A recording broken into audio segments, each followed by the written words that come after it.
brother! This video is going to contain spoilers for Infinity War, so 5, 4, 3, 2, 1. Jay, earlier this year, Infinity War completely rocked us with the apparent death of like half of the MCU, and I have to say, leaving the theater, I was basically speechless for like an hour. But then of course you start thinking about it, and they've already started work on Guardians 3 and Spider-Man's 2, and Black Panther was so popular they have to make another one of those. Wakanda forever! So obviously they're probably mostly just going to be temporary deaths, and everybody's going to be fine and dandy. Hooray! Except it's also kind of a bummer because it just sort of like pulls the rug out from underneath the end of this movie, which was totally epic. It's like, oh man, I wish they were all actually dead.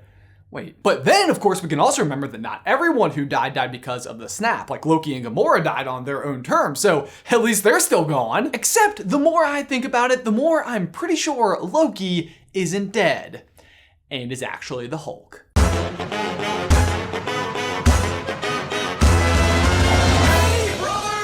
To start our story, we have to back up all the way to Age of Ultron, where the last we saw the Hulk, he was leaving the Battle of Sokovia in a Quinjet destined for the trash gladiator planet of Sakaar. From that moment all the way till right here, I've been a Hulk for 2 years. I'm afraid so. He stays in the Hulk form the whole time, and when he finally reemerges as Bruce, he doesn't have any memory about what happened while he was the Hulk. And you and I had a fight recently. Did I win? No, I won, easily.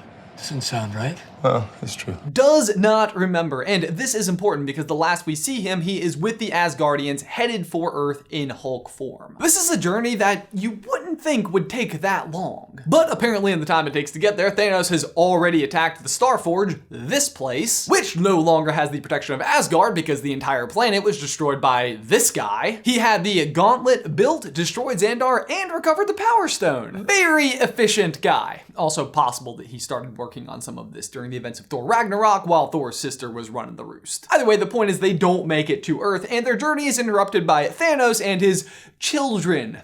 Good looking bunch. They ambush the Asgardians and root and pretty much kill everyone except for Thor and the Hulk, who manages to escape via the Bifrost and lands in Sanctum Sanctorum in New York City and says, "Thanos is coming." That was one of the nerdiest sentences I've ever said. Literally ranked. If you followed that, give yourself a pat on the back. Now, the reason why this matters is because it's Bruce specifically who says these words and not the Hulk. And Bruce shouldn't have any memory of what happened from here to here. And the reason why this is significant is because it's kind of a big point in Thor Ragnarok. And now all of a sudden, just a few hours later, he can just remember what happens while he's in Hulk form. How is this the case? Because it's not Bruce. It's Loki, disguised as Bruce using his illusion magic, and remains that way for the rest of the movie. And once you start watching the movie through this lens, so many different things start to make so much more sense. For example, let's back up just a few minutes to where Thanos beats the Hulk in hand-to-hand combat. Sorry, but no, just no. Remember back in the original Avengers when he does this?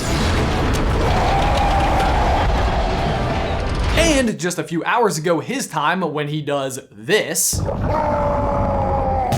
Yeah, sorry in case you didn't quite take in what was happening there. He just tackled a skyscraper-sized lava monster. Big monster! One, are you telling me that a gauntletless Thanos could do all that? Because no. And two, are you trying to tell me that this series of punches is enough to take down the Incredible Hulk? But Ben, he has the Power Stone. Of course he's stronger. Yes, I know he has the Power Stone, but every single time Thanos uses one of the stones throughout the entirety of the movie, it very much glows. And you don't even have to be paying careful attention here. It's definitely not glowing in this fight. And not to mention, we know from strictly a power standpoint, the Hulk is the strongest of the Avengers. Banner. Welcome, strongest Avenger. What? Compared to all of the other battles Thanos has later in this movie, he holds up the least. Yeah, no. The reason why Thanos wins this fight is because he's not really fighting the Hulk. He's fighting Loki disguised as the Hulk. He might look the part, but doesn't have the same strength. And that's not to say no strength. Loki is still a god. He has enough to get in a few punches, but not Hulk strength. The same reasoning can be applied back on Earth, where Bruce can't turn into the Hulk anymore. Because if it is in fact Loki, he knows if he transforms into the Hulk, he can't stand a chance in any battle and it will totally reveal him. And he super can't be revealed because they will not trust him because he is Loki. Not to mention the generally accepted reason for why the Hulk won't come out is because Thanos beat the Hulk and now he's too afraid to come out. Which, one, doesn't make sense. We've seen the Hulk lose before to Thor, and he was totally fine. And because the Russo brothers who directed the film said that they were surprised that people thought this was the explanation as to why he couldn't come out, because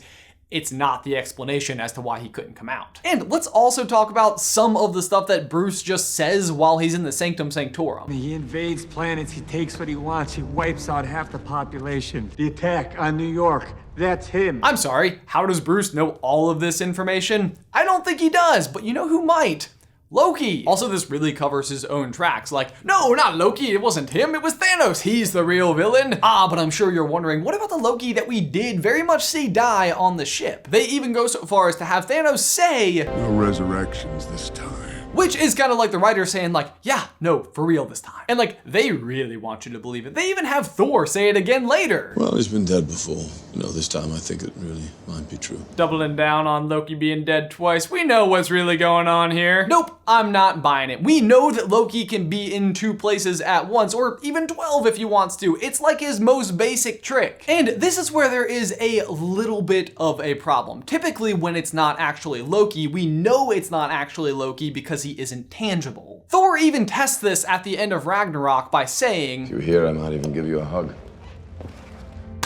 1, great hands, by the way, like that was a great catch. And 2, means he's totally there. But alas, there is a workaround. Do you remember that scene in Thor 2? Sorry, just heard that out loud. You definitely don't remember what happens here because it was Thor 2. But basically this is what happened. Loki is changing Thor's appearance as well as his. So I'm thinking Loki being choked out by Thanos is someone being choked out by Thanos, just not Loki, who we couldn't necessarily say for sure, but this is a ship full of Asgardians, so I have a feeling there may be 1 or 2 volunteers. So if Hulk isn't on this ship at all, where is the real Bruce Banner? To which I answer with a question.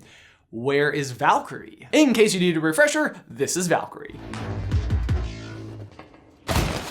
She also does lots of cool stuff later. But we also know from the director of the movie that Valkyrie does survive, and Thor confirms that only half of the Asgardians were killed in this attack. So wherever she ended up, so could the Hulk, and Korg, and Meeg. Oh, Meek, you're alive. He's alive, guys. Yay, Meek! I was worried. And then there's a whole bunch of other just odd scenes that seem to also be explained by this. Like, why is the reuniting of Natasha and Bruce just so weird? They were like in love, right? Or at the very least getting there, and not even a hug. It's been 2 years fighting on a gladiator trash planet. So is it because it's been 2 years or because Loki doesn't know what's up with their backstory? Although I love this scene, there's also a kind of similar situation with Shuri. Why didn't you just reprogram the synapses to work collectively? Because we didn't think of it? Sure, yeah, didn't think of it. Also an acceptable answer was a fight broke out and Thor busted in and lightning was going everywhere. We didn't know what to do. And moving forward, remember again when Thanos lands in Wakanda and basically just phases the Hulkbuster suit into a rock wall. Gotta say,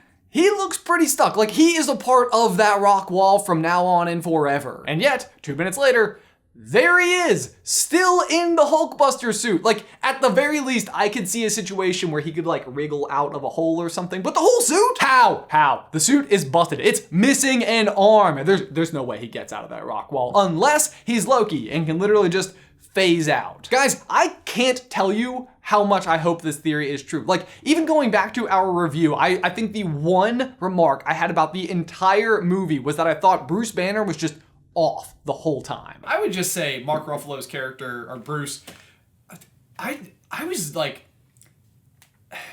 I was not a fan. Like, Bruce Banner is very smart, and they don't even use that characteristic of him. I think literally the only thing that he did for the story is that he was somebody that Tony Stark would take seriously. I don't know. He just seems so stressed out through the entire movie, and it seems like Bruce's like MO is basically figuring out how to constantly be calm so that the Hulk doesn't come bursting out of him accidentally. Plus, how great would it be for Loki to be posing as the Hulk when they have so much of a history together?